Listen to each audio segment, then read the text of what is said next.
Good morning, Ranger. Morning. Could you introduce yourself to the jury? Yes, sir. I'm David Armstrong, Texas Rangers Company B out of Dallas.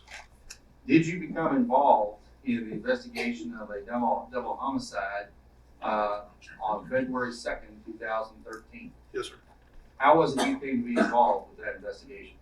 I received several phone calls advising that Navy SEAL Chris Kyle had been killed, and they did not know where the suspect was at that point. And so I was just put on alert that if he did come to Dallas County, I may become involved. What was the nature of the crime that you had learned? He had been killed. Murder, homicide. Homicide? Yes, sir. Were you aware at that time that there were two victims and it was capital murder? Yes, sir, I was. As the evening developed, did you become more involved in that investigation? Yes, sir. How so? I was advised that the suspect had fled in Mr. Kyle's truck into Dallas County, and he may be going to Lancaster. And at that point, Lancaster PD had made contact with the suspect, and I was advised to be en route to Lancaster to assist Lancaster PD in whatever way possible. When you arrived on scene, what did you find? I found Mr. Kyle's truck. I believe both front doors were open on it. It was parked in the middle of, I believe, 3 lanes, and then there's numerous Lancaster marked units with their lights and sirens going. Right. And was the suspect still there? Yes, sir, he was. So you were able to see the defendant there at the scene? Yes, sir, I was. What steps did you take when you first arrived to start working the case? Well, once I discussed securing the scene with Detective Vaughn from Lancaster PD, I wanted to make sure that the suspect who was, wanted to identify him and make sure he was who I was told he was. So I did see him handcuffed in the back of a Lancaster unit. And from there, we proceeded to, I met with Ranger Ron Pettigrew and Ranger Ruben Mankin, and we decided I would take the pictures around the scene to capture everything as it laid when I had arrived on scene. After taking those pictures, we secured the vehicle with evidence tape with everything that was already inside of it, and then we waited for a tow truck to arrive to take it to the lab. I'll pass the witness, Your Honor. Judge, I'm going to give the court.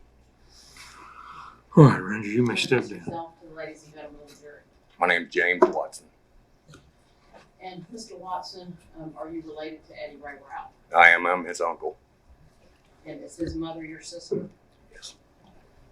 So fair to say, have you known Eddie Rao his whole life? Yes. So did his parents teach him, religious beliefs and about morality? Yes, ma'am. How would you describe Eddie's beliefs in that way? Does he have a sense of morality? Yes, ma'am. Does he know right from wrong? Yes, he does. Did Eddie graduate from high school? He did. And then after that, did he go into the Marines? Yes. And what was his job in the Marines? He was a small arms technician, armorer. An armorer? Armorer, yes. What does that? What does that have to do with it? He repaired small arms. From what? Does that include a range of weapons? For the best of my understanding, it's anything from a 9mm pistol to a Mark 19 grenade launcher. Okay. So all kinds of weapons. Yes. Who actually taught Eddie how to shoot a gun? Well, we taught him as a family, but I taught him how to shoot at hunting when he was younger. After when Eddie got out of the Marines, did he have a job that involved working with firearms? Yes, ma'am. What was that? He worked for an outfit doing basically the same job as a civilian for a company called Mill Spray. Oh, when you say the same job is what? Still repairing small arms to the best of my knowledge, just as a civilian contractor. Now, how long was he in the Marines? 4 years, to the best of my knowledge. And was he ever stationed overseas? Yes. Where did he go first? Iraq. And do you know what his job was in Iraq? He was an armorer. Okay. Repaired small arms? Yes, ma'am. And did you see him after he came back from Iraq? Yes, I did. When he came back from Iraq, did you notice anything different about him? Yeah, I did. I noticed that he kind of lost his desire for life. He didn't seem to find much joy in life after he came back. Now, was that Iraq or after Haiti? I was after his service. Okay, after all of Got it out was the over. war, yes. Okay, I'm taking a little bit at a time. So he went to Iraq, and then he would come home for a period, right? Visit with the family. Yes. And then did he have a period that he went to Haiti? Yes, ma'am. And what did he do in Haiti, to your knowledge? It was humanitarian effort after a natural disaster, Okay, helping to get the country back on its feet. okay. And so, but what you know about what he did in Haiti, would that have come from either Eddie or somebody in the family? From him. Okay. Now, was he different when he came back from Haiti than he was from when he came back from Iraq? Yes, he seemed more depressed to me when he came back from Haiti. Okay. To your observation, did Haiti affect him more than Iraq did? Yes, I would say. Now, when he got out of the Marines, do you know what year that was? I think it was 2010. Okay. And so was mill spray the first job that he had when he got out of the Marines? To the best of my knowledge, yes. Okay. And then did he leave that job at mill spray? I think you said he left it because he didn't like the travel. Yes, ma'am. After that, he left that job at mill spray. Was Eddie really able to find satisfying employment? I don't know how to say satisfying employment, but Well, that was probably just an awkward question on my part. Did he have trouble finding a steady job? yes, he seemed to. And did that cause him some frustration? Yes, ma'am. A lot or a little bit? A lot. What kind of jobs would he get over the next few years? I know he did some fast food jobs, and I know he worked in the construction business. And when in February 2013, did you know where he was working? Yes. Where was he working then? He was working for P&T Manufacturing in a cabinet shop. And I guess, do they make cabinets at the cabinet shop? Yes, ma'am. Seems like kind of an obvious question, but and does he know how to do that kind of work? He does. How does he know how to do that kind of work? That's been our family business. Okay. Are you Raised up in it. in fact yourself a carpenter? I am. After Eddie left the job at Mill Spray and he kind of, you said went to work some fast food job, worked at construction, worked at the cabinet shop. You know of any other jobs he held? Not in particular. Were there periods where he would be unemployed? Yes, ma'am.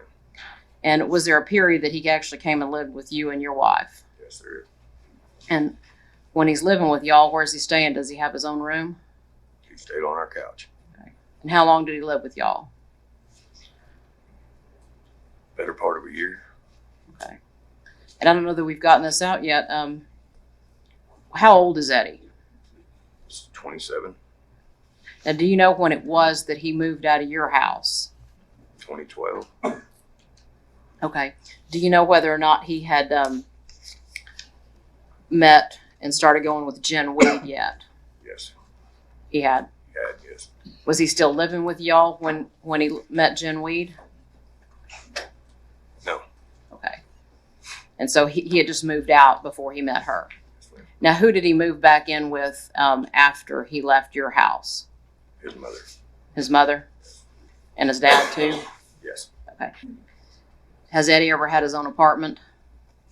Not that I'm aware of. Just lived with family or been in the Marines? Yes, ma'am. Now, we mentioned a lady named Jennifer Weed. You know who she is? I do. And who was she to Eddie? His girlfriend. Starting in somewhat when 2012 or so? Yes, ma'am. And had you actually met Jen Weed? I have. Her name's Jennifer, but everybody kind of call her Jen, right? Yes, ma'am. Let me talk to you then, Mr. Watson, about February the 2nd, 2013.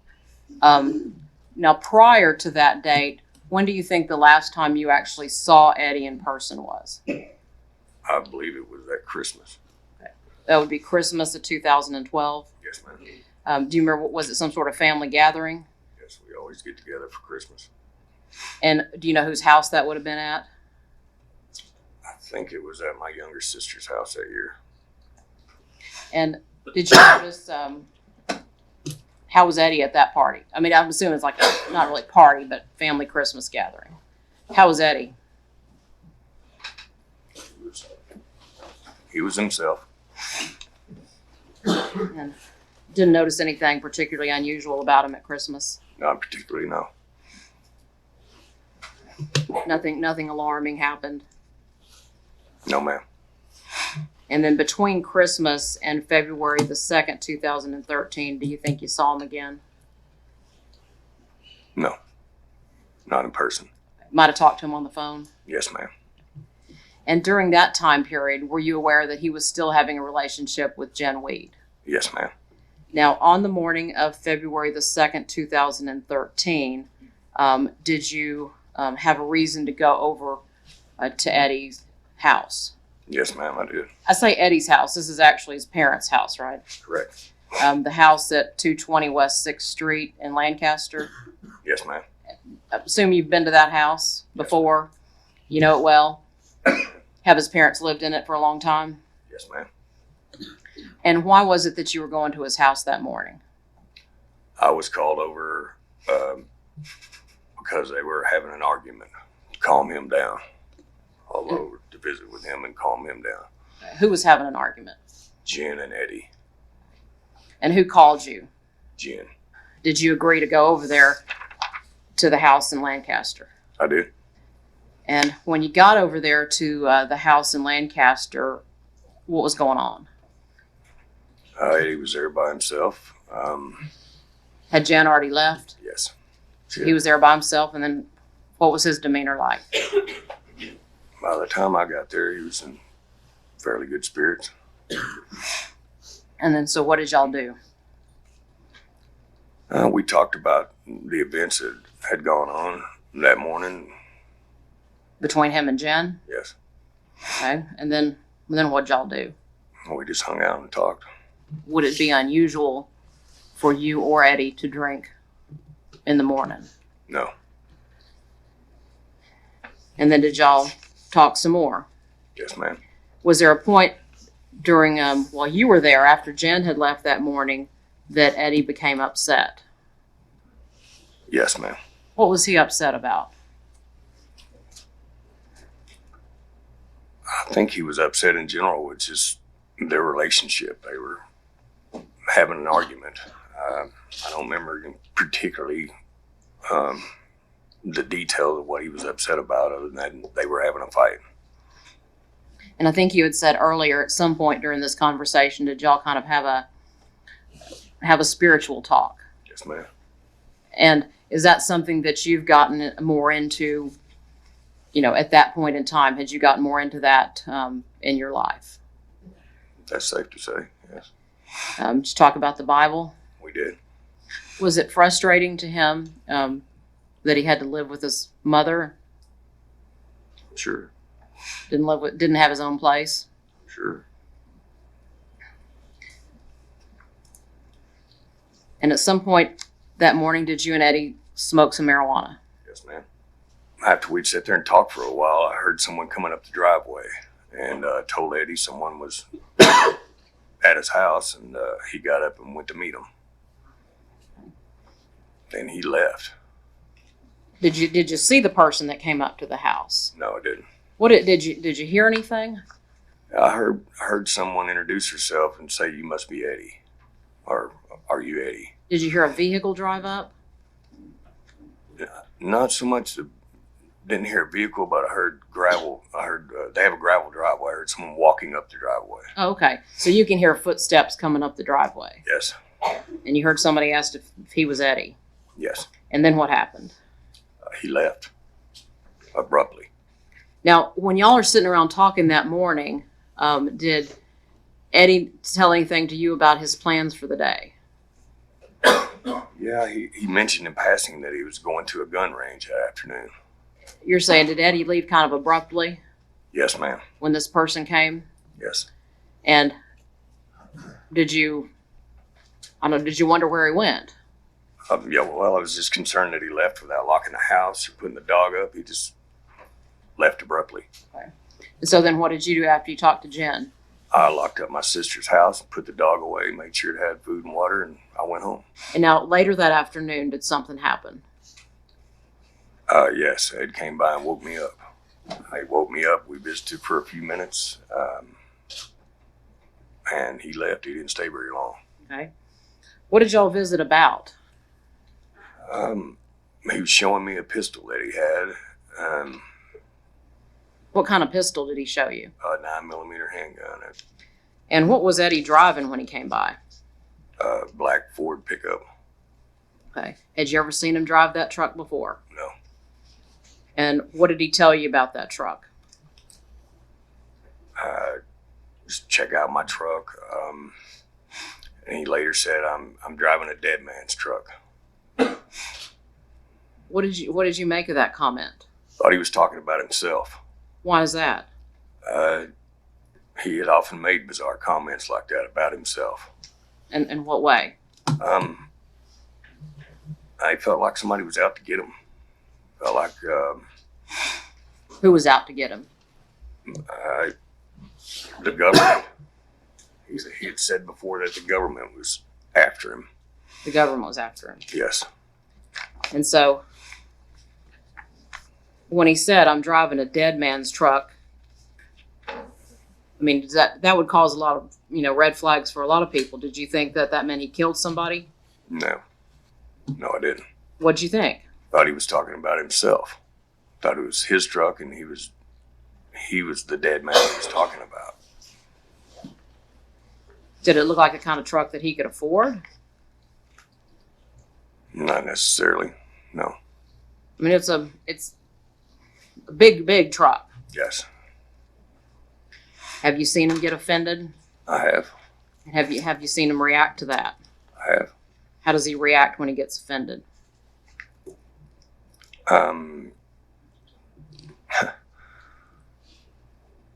He gets upset. Does he get mad? He does. I'm gonna pass the witness. Thank you, I'll pass you. Was he drinking fairly frequently back around December 2012 and February 2nd, 2013, just around that time period, do you know? Drinking fairly frequent, yes. Did you ever seen him get upset when he was drunk? Yes. Ever seen him get angry when he was Yes. drunk? Yes. I'll pass the witness. I'll pass you. I have no further questions for Mr. Watson. All right, you may Good step down. afternoon. Good afternoon. Could you introduce yourself for the jury? My name is James Jeffries. My last name is spelled Jeffreys. Okay, and Mr. Jeffries, how are you currently employed? I'm employed as a forensic scientist in the Fireman Tool Mart section of the Texas Department of Public Safety Crime Laboratory in Garland, Texas. Did you have occasion to do some evidence collection in connection with the case which was ultimately styled State versus Eddie Ray Ralph? Yes, I did. Was a particular vehicle brought to the DPS crime lab in Garland for processing and forensic investigation on February the 2nd or into the late night or early morning hours of the 3rd, 2013. Yes, we received a black Ford pickup truck for processing. And from whom did you receive that truck? I received it from Ranger Ron Pettigrew. Is that the Kyle truck as it was received in your lab in Garland? Yes, it is. And on this side, on Safety Exhibit 144, it shows damage to the side. Yes, that is correct. Is that the driver's door? Yes, it is. And then do we see the handle of a firearm sticking up from the pocket? Yes, that is the grip of a pistol. Okay. Now, States Exhibit 153 and 154 gets a little closer. Were you able to collect that firearm? Yes, I was. Or was that the SIG P226 that you described earlier? Yes, it is. That's an exhibit. Have you gone ahead and broken the seal on that and opened it up and examined it? Yes, I have. And do you recognize that object in that box, or two objects? Yes, I recognize this as the Sig Sauer model P226 that I recovered from the black Ford pickup truck. I have here, the State's Exhibit 224 and its contents, which was submitted. If you look in there and see if you tested any of the items inside there. Yes, 4 of these envelopes contain evidence which I analyzed. They're identifiable again by the yellow dot sticker, the unique laboratory case number, the item number, and my initials. And what are those objects? They are projectiles and projectile fragments. And do your records reflect which autopsy they were sent to you from? My records indicate they were from the autopsy of Christopher Kyle. Were you able to match those up with any of the firearms which were submitted to you for testing? Yes, I was. Which type of firearm? They were identified to the Springfield XD 45 auto caliber pistol.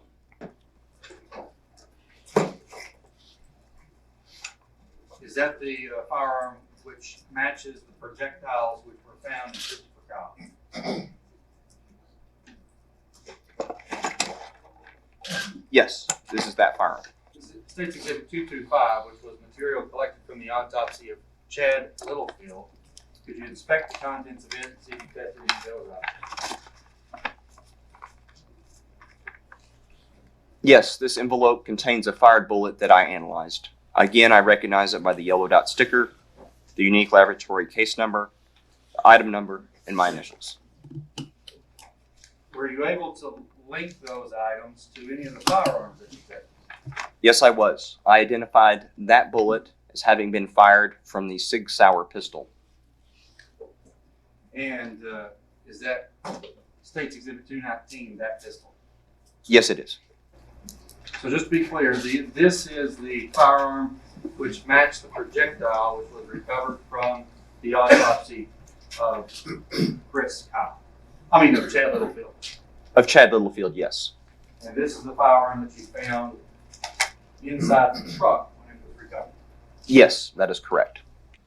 And of the projectiles which were submitted to you, how many of the firearms matched up with the projectiles which were recovered from the 2 autopsies? 2, the Springfield XD pistol and the Sig Sauer pistol. Thank you. Pass the witness. In all fairness to you, your evaluation and examination is only as good as the collection of physical items from the scene. Is that right? That is correct. I'll pass the witness. Pass the witness. No question. All right, you may step down. Good afternoon. Afternoon. Would you introduce yourself to the ladies and gentlemen of the jury? My name is Officer Gene Cole. Were you working and were you on duty on June the 22nd of 2013? Yes, I was. And did you have an occasion to come in contact with someone who was currently an inmate at the Erath County Jail named Eddie Ray Routh? Yes, I did. Did you hear the defendant make a statement not in response to a question, but just spontaneously? Yes, I did. What did Mr. Routh say? I heard Mr. Routh say, I shot them because they wouldn't talk to me. I was just riding in the back seat of the truck and nobody would talk to me. They were just taking me to the range, so I shot them. I feel bad about it, but they wouldn't talk to me. I'm sure they've forgiven me. Thank you. I'll pass the witness. No further question. I'll pass the witness. No further question. All right, you may step down.